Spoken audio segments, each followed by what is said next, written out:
Welcome back to Revise and Resubmit, and welcome to another weekend book review.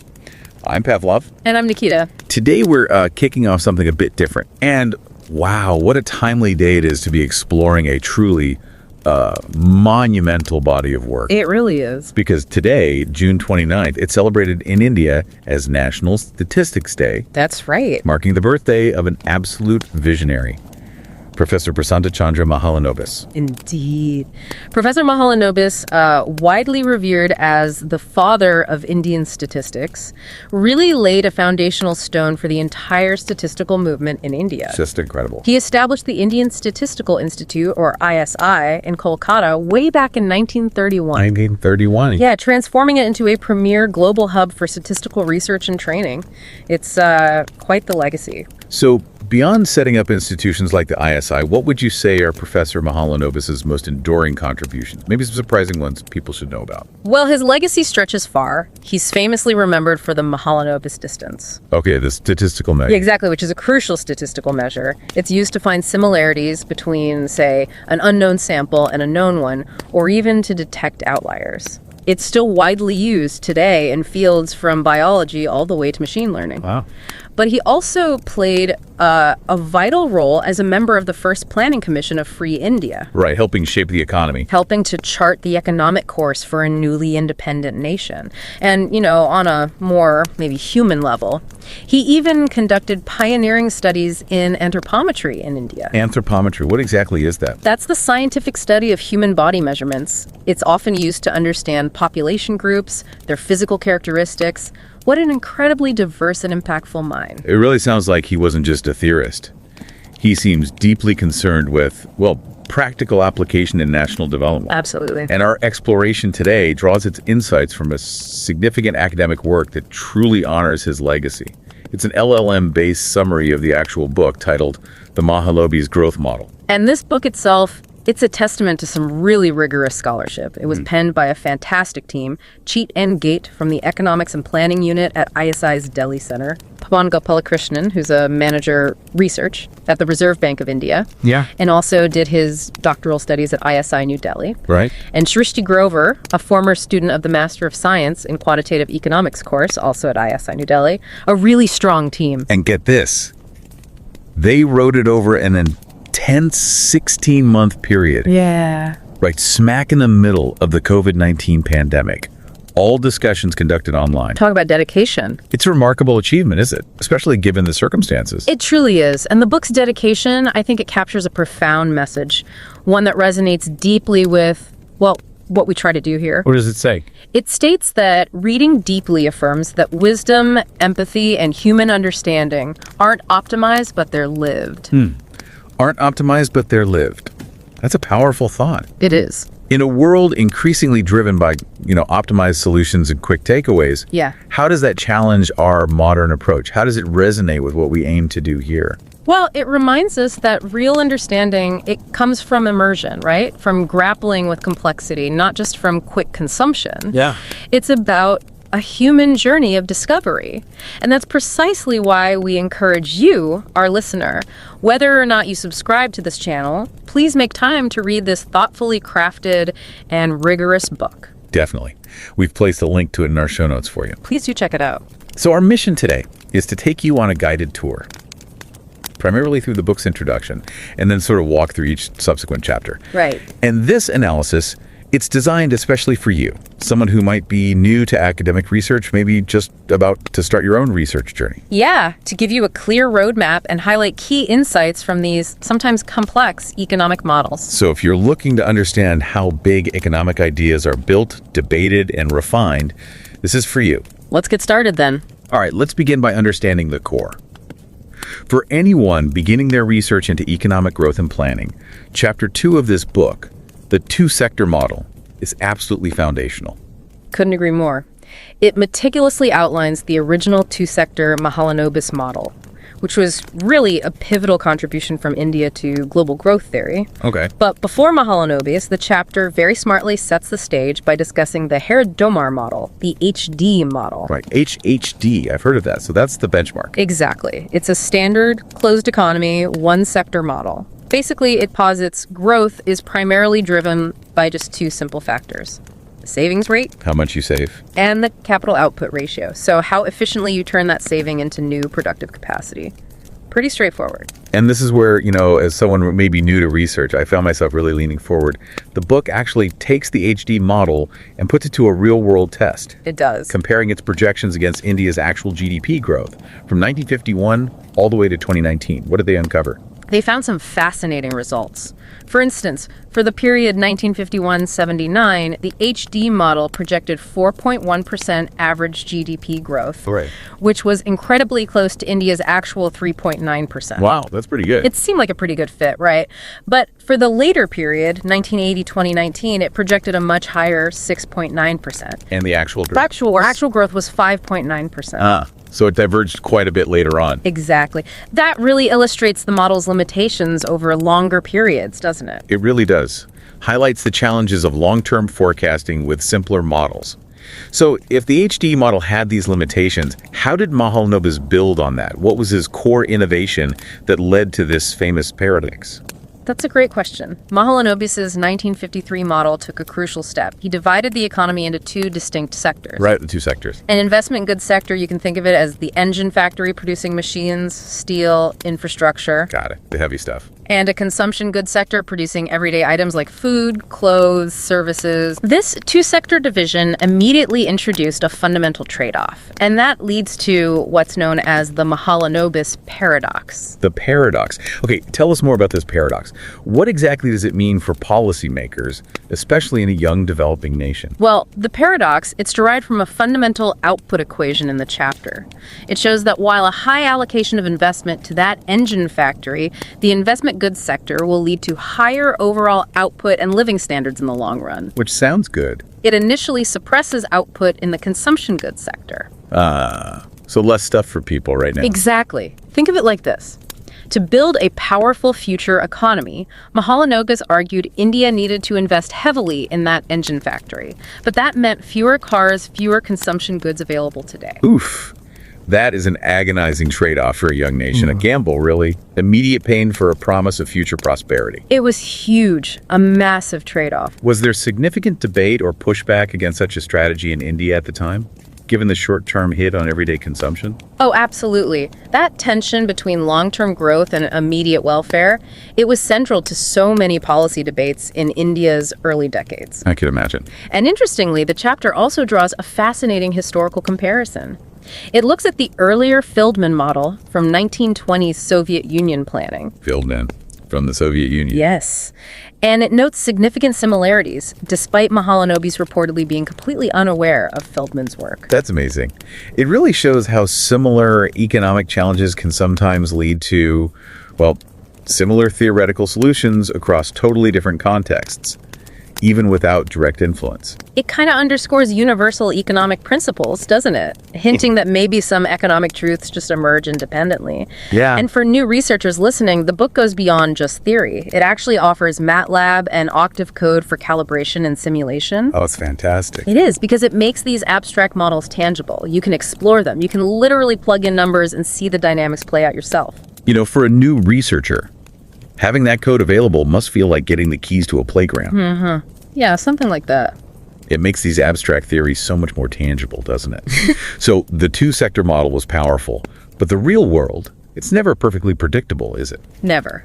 What happens when you introduce unexpected events or, shocks into the system? That's precisely what Chapter 3 tackles. It extends the model to embrace a more realistic element of uncertainty, or stochastic elements. Okay.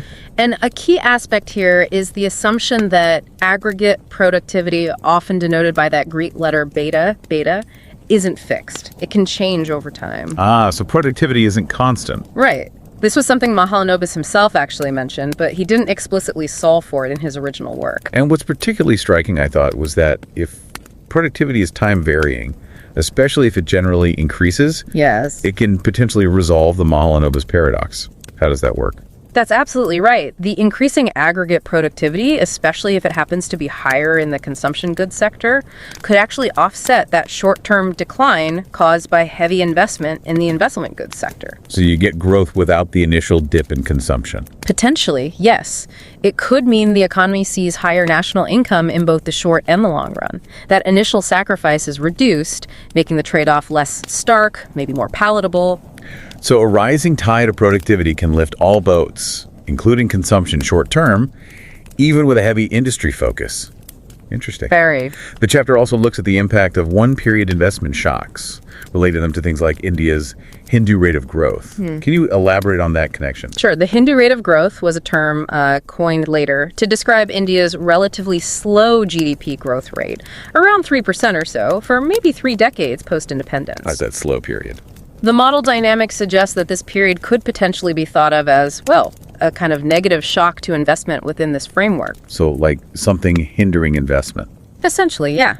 If something reduces the efficiency or the amount of investment or a shock, it directly impacts the growth trajectory. It helps us understand how real-world events can be analyzed or at least thought about through these theoretical lenses. Which is so valuable. Okay, so as you, the listener, embark on your own research, you'll constantly learn that models are never perfect. They get debated, they get refined. Always. This raises an important question for you, the aspiring researcher. How do established ideas get rigorously tested and refined in academia? Chapter 4, aptly titled The Critic's Corner, is crucial for understanding this. It really is. It delves into major critiques of the Mahalanobis model from other prominent economists of the era.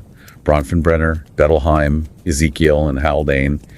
Quite a lineup. A stellar lineup. Bronfenbrenner, back in 1960, he was looking for a simpler way to understand the model. Okay, simplification. He suggested that investment and consumption weren't just based on new investment, but also on the capital you already had from the previous year, what economists call lagged capital stock. Right, existing capital matters. This simpler view led to a fascinating outcome, an economy that always seemed to grow smoothly and predictably, almost like a perfectly balanced spinning top.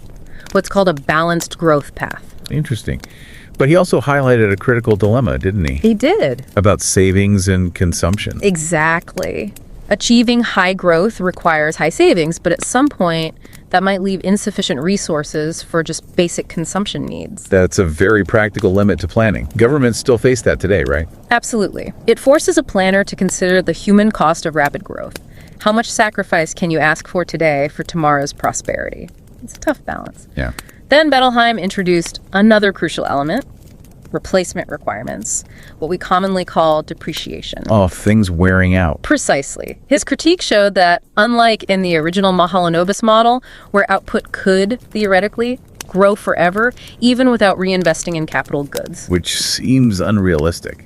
Right. Incorporating replacement needs means output growth will eventually just die out if there's no allocation for investment goods simply to maintain the existing capital stock. This isn't just academic detail, is it? It's a profound lesson for anyone building a model, whether it's economics, climate science, business strategy. Definitely. Even a seemingly minor oversight like ignoring depreciation can completely derail your long-term forecasts. It's the difference between a perpetual growth machine and a plan that literally runs out of steam. That's a powerful lesson in model building. It highlights just how crucial those underlying assumptions really are. So what happens when you try to optimize those assumptions? Well, that leads us to Haldane. He took a different angle altogether. He approached the model focusing on optimization. Finding the best way. Specifically, seeking to identify the optimal time at which a given investment allocation would maximize national income. Okay, the timing aspect. His work highlighted just how complex it can be to find neat analytical solutions for such problems, often requiring graphical or numerical methods. It underscores that even seemingly simple economic questions can have deeply complex mathematical answers. So it's not just about what the model says, but how you figure it out and what assumptions you make along the way. That brings us neatly to a big limitation of the original model, assuming a closed economy. A huge assumption. Chapter 5, Opening Up, International Trade and Growth, explores extensions that incorporate international trade, raising crucial questions for development planning. Crucial questions indeed, like, could an open economy actually lead to higher growth? And how does trade affect investment patterns? What did they find? Well, Harris, in his 1972 contribution, showed something really interesting. If a country could generate exports specifically to import capital goods. So selling stuff abroad to buy machines? Exactly. Then it could achieve higher growth rates compared to a closed economy. That's a clear benefit of opening up. It's like getting a turbo boost for your engine factory from outside.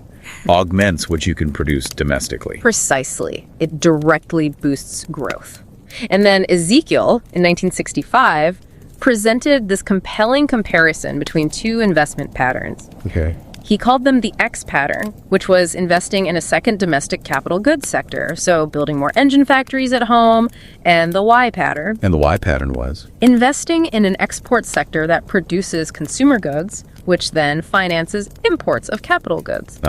So make consumer goods, sell them abroad, use the money to buy the capital goods. You got it. And given that consumer goods production often has higher productivity, especially early on, Right. exporting them to import capital goods becomes more cost-effective, more bang for your buck, essentially. And the real revelation here, especially if you're new to this research, is what Ezekiel demonstrated, isn't it? It really is. He showed the Y pattern leads to higher consumption, welfare, investment, and growth. Yes, all of the above. And crucially, it eliminates the Mahalanobis paradox. That's the kicker. So higher investment and income don't come at the expense of lower consumption in the short run. An open economy, in this context, could also mean higher employment levels. That fundamentally changes that painful trade-off we talked about. It's a powerful argument for the benefits of an outward-looking strategy, especially when you're thinking about those initial development paths. It shows how engaging with the global economy can offer a way to bypass some of the toughest domestic sacrifices. Absolutely fascinating. Okay, so from two sectors, Mahalanobis himself expanded things. Chapter 6 discusses the four-sector model. Right, from 2 to 4. In Chapter 6, we see how Mahalanobis himself extended his framework to a more complex four-sector model back in 1955. And this wasn't just theory anymore. No, this became the actual analytical foundation for India's second five-year plan, moving from abstract ideas to national policy. So what were the four sectors? How did he break it down? He disaggregated the consumption goods sector into three distinct areas. First, factory-produced consumer goods called C1. Okay, factory goods. Second, consumer goods from small and household industries, C2. This was further divided into agriculture and small household industries. Right, the more traditional sector. And third, the services sector, C3, which included things like health and education. Important sectors. Very. The goal now was to plan for both higher growth and employment, a much more nuanced and ambitious objective than just the two-sector view. And the chapter explains how Mahalanobis actually solved for optimal investment allocations across these four sectors. Yes. To achieve specific targets, like aiming for a 5% annual growth rate and creating 110 lakh, that's 11 million new jobs. Wow. That really demonstrates the practical, real-world application of these models in policymaking. Shows how theoretical constructs can genuinely shape a nation's future. It does. And the discussion also covers an open economy version of this four-sector model. Bringing trade back in. Exactly. Showing again that reallocating resources towards an export sector can generate higher growth rates, even without increasing the total amount of investment. So shifting resources is key.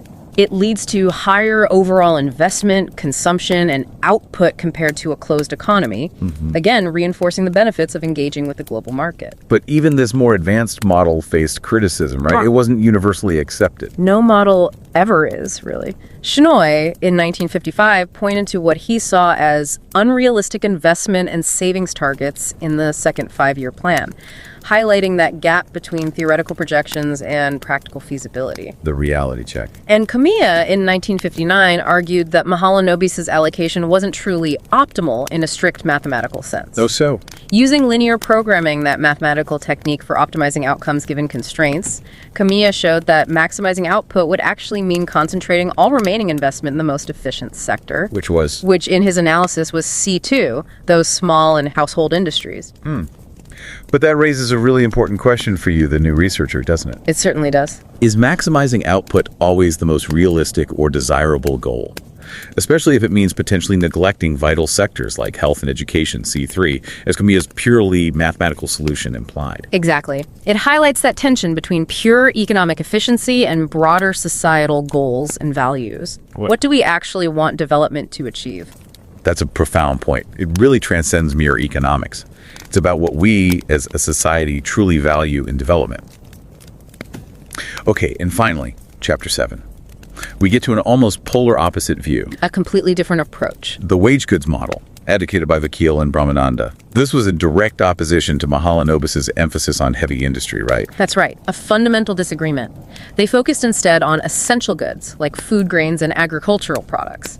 Basic necessities. Their argument being? They argued that providing these basic necessities first was the true path to development and, crucially, to employment generation. Focus on feeding people and basic needs before building massive factories. A very different philosophy. The chapter delves into Rao's 1996 optimizing framework for this wage goods strategy, and he introduces the concept of R-star, the optimal savings plowback ratio. Okay, R-star. What does that represent? It represents the fraction of total investment that's needed just to maintain steady state growth in the wage goods sector itself, effectively showing how much of your economic surplus needs to be constantly reinvested into producing those basic goods to keep the system going. I see. And Rao's model, using a certain value for R-star, made some bold claims. Very bold. Using an R-star of 0.36, his model suggested a potential 6.2% growth rate, which, according to the analysis, Mahalanobis' strategy would take maybe 40 years to converge to. That's a huge difference. He even proposed a higher R-star, 0.71, aiming for full employment by 2026. These are incredibly optimistic claims. They really are. And this raises, again, that important question for new researchers. When you encounter such strong claims, right, you like to look under the hood. You absolutely do. The chapter highlights that Rao's optimistic claims crucially depended on very high aggregate savings rates, around 25% in his model. 25%? How did that compare to reality back then? Well, it far exceeded India's actual 7-12% savings rate back in the 1950s, a massive gap. Right. So it underscores that even sophisticated models are only as good as their underlying assumptions and the realism of their parameters. It's a powerful reminder to always scrutinize the foundations of any grand economic prediction. Don't just take the headline number. Such a critical lesson. So what's truly fascinating, though, is that despite these fundamentally different starting points, heavy industry versus basic consumer goods, the book suggests the long-run growth properties kind of converge. Yeah, the wage goods model ultimately converges to resemble the Mahalanobis two-sector model in the long run. It's almost as if, eventually, all roads lead back to some fundamental growth dynamics. Suggesting maybe certain long-term forces are inherent in how economies grow, regardless of the initial policy emphasis. Perhaps. The forces of capital accumulation and productivity eventually seem to dominate, irrespective of the specific path taken initially. Well, as we wrap up this guided tour, we really hope you found this discussion fascinating. It's taken us through a remarkable evolution of economic thought and modeling, all in the context of India's early development. It really has been a journey. From the foundational Mahalanobis model and its inherent paradox, through all the extensions, the critiques, the alternative approaches, you've really seen how economists grapple with these incredibly complex issues of growth, investment, and societal well-being. And these models, developed decades ago, they still offer a powerful lens for understanding trade-offs and challenging assumptions, even in today's world. Absolutely. Whether we're thinking about investing in infrastructure now, or addressing climate change, or recovering from global crises, the core questions about resource allocation, about short-term pain for long-term gain, about the role of different sectors, they remain profoundly relevant. So, as you, our listener, embark on your own research journey, maybe consider this provocative thought to take away. In our current global challenges, what unspoken assumptions about growth and development might we be taking for granted? That's a good question. And how might revisiting the fundamental questions explored in the Mahalanobis Growth Model, digging into those debates, help us uncover more effective and perhaps, as the book's dedication reminds us, more human-centered solutions. And don't forget to subscribe to Revise and Resubmit on Spotify and Apple Podcasts. Until next time, keep those minds curious, keep questioning, and keep revising and resubmitting.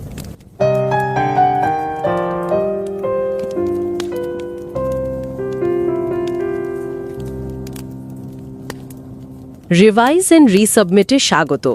আপনারা শুনছেন আমাদের weekend বুক review পর্ব। আমি নিকিতা আর আমি Pavlov. আজ 29শে June. হ্যাঁ, ভারতে আজকের দিনটা জাতীয় পরিসংখ্যান দিবস হিসেবে পালন হয়। একদম, অধ্যাপক প্রশান্ত চন্দ্র মহালানবিশের জন্মদিন।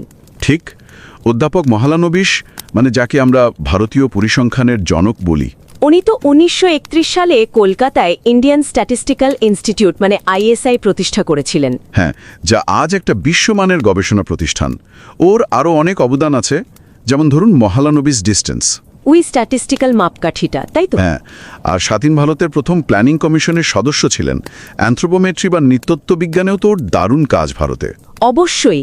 আর আজ আমরা ওর ওই বিখ্যাত গ্রোথ মডেল নিয়ে একটু কথা বলবো। আচ্ছা, আমাদের আলোচনার ভিত্তি একটা বইয়ের উপর, যদিও আমরা পুরো বইটা নয় বরং সেটার একটা লার্জ ল্যাঙ্গুয়েজ মডেল বা এলএলএম দিয়ে তৈরি সারসংক্ষেপ ব্যবহার করছি। বইটা হলো the Mahalanobis growth model, a macrodynamics approach. হ্যাঁ, লেখকরা হলেন চেতন ঘাটে, পবন গোপালকৃষ্ণন আর সৃষ্টি গ্রোভার। তিনজনই আইএসআই এর সাথে যুক্ত। চেতন ঘাটে তো আইএসআই দিল্লির অধ্যাপক, পবন গোপালকৃষ্ণন এখন আরবিআইতে, আগে আইএসআই দিল্লিতেই ছিলেন, আর সৃষ্টি গ্রোভারও আইএসআই দিল্লি থেকে পাশ করেছেন। আচ্ছা, বইটা নিয়ে কিছু বলার আছে, মানে পড়ার অভিজ্ঞতা থেকে? আমার মনে হয় এই ধরনের গভীর কাজ পড়লে বোঝা যায় যে কিছু জিনিস, যেমন ধরুন প্রজ্ঞা বা মানবিক বোঝাপড়া, এগুলো তো অপটিমাইজ করা যায় না, এগুলো আসলে যাপন করতে হয়। বাহ, খুব সুন্দর বলেছেন। বইটা খুবই যত্নের সাথে কঠোর পরিশ্রম করে লেখা। আমি বলবো যাদের আগ্রহ আছে তারা যেন শো নোটসের লিঙ্ক থেকে সময় করে বইটি পড়েন। নিশ্চয়ই। আজকের আলোচনায় আমরা তাহলে বইটার কাঠামোটা একটু বোঝার চেষ্টা করি, কেমন? হ্যাঁ, করা যাক। বিশেষ করে ভূমিকা অধ্যায়টা, মানে চ্যাপ্টার 1 নতুন গবেষকদের জন্য কতটা কাজের হতে পারে, আর তারপর অন্যান্য অধ্যায়গুলোর মূল ফোকাসটা কি। ঠিক, প্রথম অধ্যায়ে লেখকরা খুব স্পষ্টভাবে বলেছেন বইটা লেখার উদ্দেশ্য কি। মানে মহালানোবিস মডেল নিয়ে এত বছর ধরে যে এত রকম আলোচনা সমালোচনা বা ধরুন মডেলটাকে আরও বাড়ানো হয়েছে, সেগুলোকে এক জায়গায় আনা। কাদের জন্য মূলত লেখা?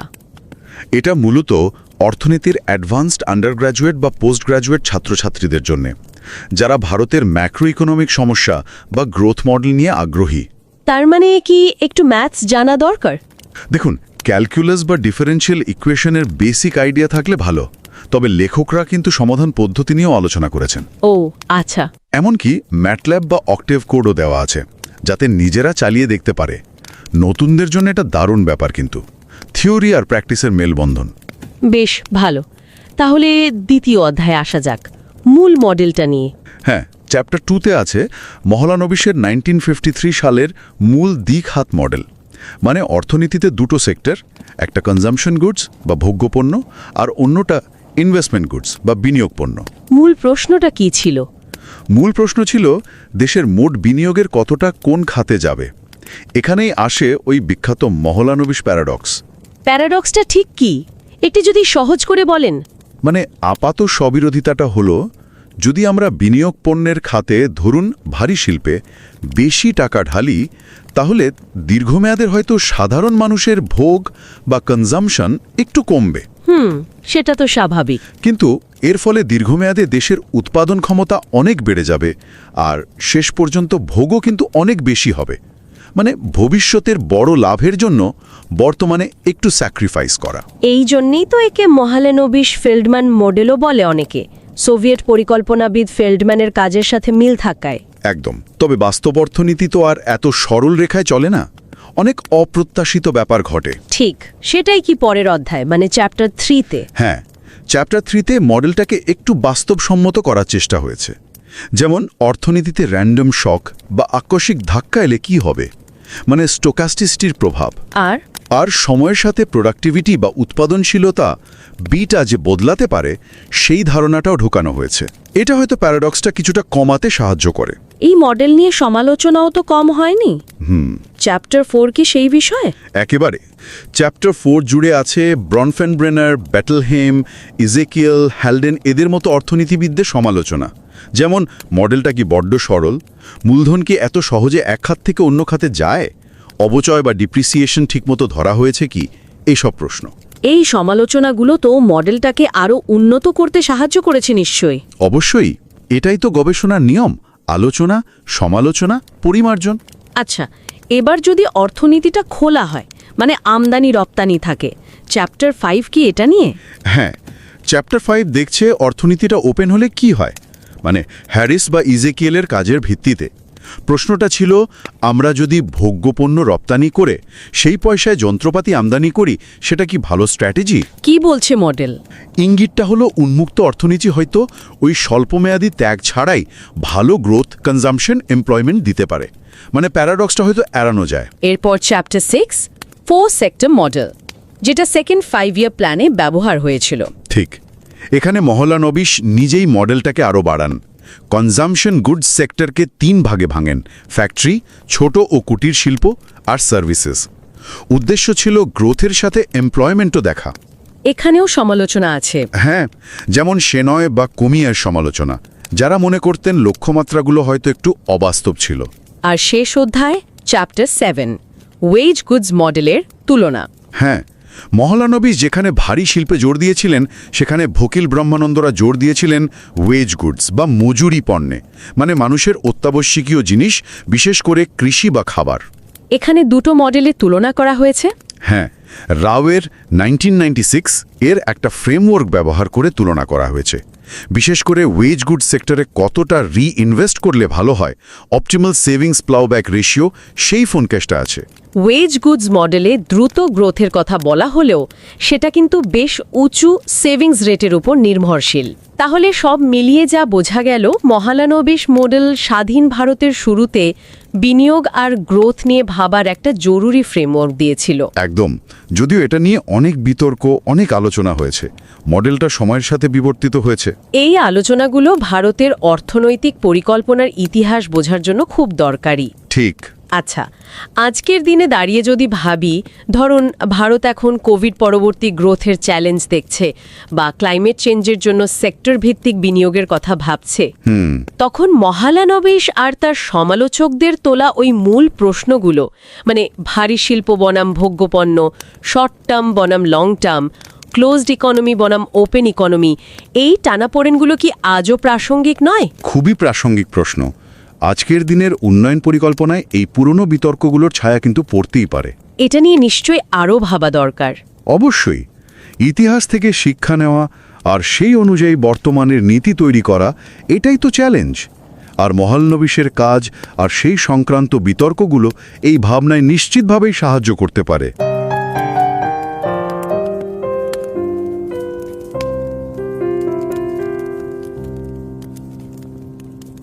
नमस्कार। रिवाइज एंड रीसबमिट में आपका स्वागत है। मैं हूं पावलोव और मैं हूं निकिता। आज 29 जून है, भारत में राष्ट्रीय सांख्यिकी दिवस। ये दिन प्रोफेसर प्रशांत चंद्र महालनोबिस का जन्मदिन भी है। हाँ, प्रोफेसर महालनोबिस, जिन्हें कई लोग भारतीय सांख्यिकी का जनक मानते हैं। बिल्कुल। उन्होंने ही 1931 में कोलकाता में भारतीय सांख्यिकी संस्थान यानी ISI की स्थापना की थी। एक बेहद प्रतिष्ठित संस्थान। और उन्हें महालनोबिस दूरी, जो एक स्टैटिस्टिकल मेजर है, उसके लिए भी जाना जाता है। साथ ही वो स्वतंत्र भारत के पहले योजना आयोग के सदस्य भी थे। और उनका काम एंथ्रोपोमेट्री में भी काफी महत्वपूर्ण रहा है भारत में। सही कहा।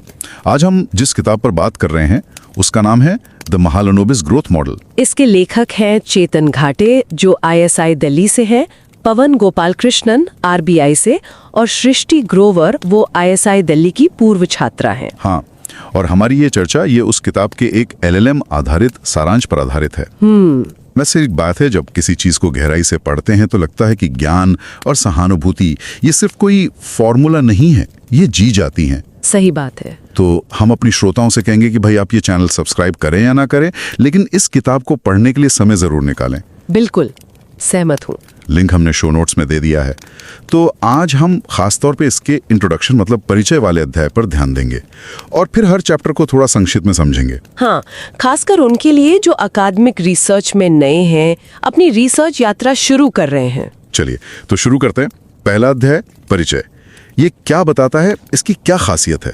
देखिए, परिचय इस बात पर जोर देता है कि ये किताब क्यों जरूरी है। असल में महालनोबिस मॉडल पर जितना भी काम हुआ था या जो आलोचनाएं थीं, वो सब बिखरा हुआ था। अच्छा। तो इस किताब ने उन सबको एक जगह लाने का काम किया है। ये उन लोगों के लिए बहुत काम की है जो भारत की विकास योजना के इतिहास को या फिर 1950 के दशक के उस मॉडल को समझना चाहते हैं। हाँ, बस थोड़ी गणित की समझ जैसे कैलकुलस वगैरह हो तो और अच्छा है, मदद मिलती है। समझ गया। तो ये बिखरे विज्ञान को एक जगह लाती है। ठीक है, अब आते हैं अध्याय 2 पर, 2 सेक्टर मॉडल। इसमें क्या है? ये मतलब महालानोबिस का जो ओरिजिनल 1953 का मॉडल था, ये उसका आधार है। आप सोचिए, अर्थव्यवस्था के 2 हिस्से हैं। 2 हिस्से? हाँ, एक जो उपभोग की वस्तुएं बनाता है जैसे कपड़ा, अनाज, और दूसरा वो जो निवेश की वस्तुएं बनाता है मतलब मशीनें वगैरह। ठीक है। इस मॉडल की सबसे चर्चित चीज है महालानोबिस पैराडॉक्स। पैराडॉक्स, ये सुनने में बड़ा रोचक लग रहा है। क्या है ये? पैराडॉक्स ये है कि अगर आप ज्यादातर संसाधन मतलब पैसा, मेहनत, वो सब निवेश वाली वस्तुएं बनाने में लगा दें, मशीनें बनाने में, तो इन लंबे समय में, लॉन्ग टर्म में देश का कुल उत्पादन तो बहुत बढ़ेगा, लेकिन शुरू में, शॉर्ट टर्म में लोगों के पास खर्च करने के लिए, उपयोग करने के लिए चीजें कम हो जाएंगी। ओह अच्छा, मतलब भविष्य के बड़े फायदे के लिए आज थोड़ी तकलीफ उठाओ। बिल्कुल, आज त्याग करो। तो ये योजना बनाने वालों के लिए एक बड़ी दुविधा थी उस वक्त। हाँ, जाहिर है, मतलब आज की जरूरत देखें या कल का विकास। लेकिन असल जिंदगी में तो अर्थव्यवस्था इतनी सीधी नहीं चलती, उतार चढ़ाव आते हैं ना। सही कह रहे हैं। और यहीं पर अध्याय 3 आता है, स्टोकेस्टिक 2 सेक्टर मॉडल। स्टोकेस्टिक, इसका क्या मतलब हुआ? स्टोकेस्टिक का मतलब है कि इसमें रैंडमनेस यानी यादृच्छिकता या जिसे शॉक कहते हैं, उसके असर को शामिल किया गया है।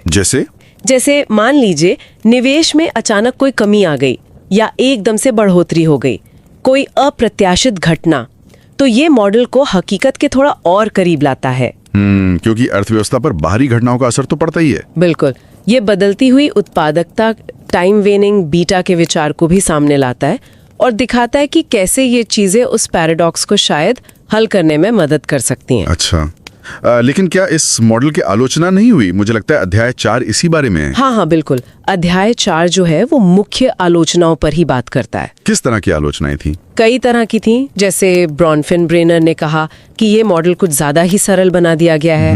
बेटलहैम ने कहा कि इसमें मशीनों की घिसावट, उनकी रिप्लेसमेंट कॉस्ट को ठीक से नहीं जोड़ा गया। और हाल्डन ने निवेश कब किया जाए और उसका असर कब होगा, इस टाइमिंग पर सवाल उठाए। तो ये आलोचनाएं भी जरूरी हैं मॉडल की सीमाओं को समझने के लिए। दिलचस्प है। तो क्या फिर मॉडल को बेहतर बनाने की कोशिश हुई? जैसे क्या इसे खुली अर्थव्यवस्था मतलब इंटरनेशनल ट्रेड के साथ जोड़कर देखा गया? हाँ, ये बात अध्याय 5 में आती है, ओपन इकोनॉमी एक्सटेंशन। इसमें हैरिस और इजेकियल जैसे अर्थशास्त्रियों के काम को देखा गया है। तो क्या विचार था उनका? मुख्य विचार ये था कि अगर देश उपभोक्ता वस्तुएं मतलब कंज्यूमर गुड्स बाहर बेचे, एक्सपोर्ट करे, और उससे जो विदेशी मुद्रा मिले उससे पूंजीगत वस्तुएं यानी मशीनें वगैरह इंपोर्ट कर लें, खरीद लें। अच्छा। तो शायद विकास भी बढ़ सकता है और लोगों का उपभोग भी, और हो सकता है कि वो शुरू वाला त्याग वाला पैराडॉक्स भी इससे हल हो जाए। यानी अंतर्राष्ट्रीय व्यापार एक समाधान हो सकता था। ठीक है, फिर अध्याय 6 में ये 4 सेक्टर मॉडल क्या है? ये 2 सेक्टर से कैसे अलग हुआ? अध्याय 6 मॉडल को और फैलाता है। इसमें जो उपभोग वाला सेक्टर था ना, उसको 3 हिस्सों में बांट दिया। 3 हिस्सों में कौन कौन से? पहला फैक्ट्री में बनी वस्तुएं C1, दूसरा छोटे और घरेलू उद्योग वाले C2, और तीसरा सेवा क्षेत्र यानी सर्विसेज C3। अच्छा, ऐसा क्यों किया गया? इसका मकसद सिर्फ विकास देखना नहीं था, बल्कि ये भी देखना था कि रोजगार कैसे बढ़ेगा, खासकर छोटे उद्योगों के जरिए। रोजगार का पहलू भी जोड़ा गया। हाँ, लेकिन यहाँ भी आलोचनाएं हुई।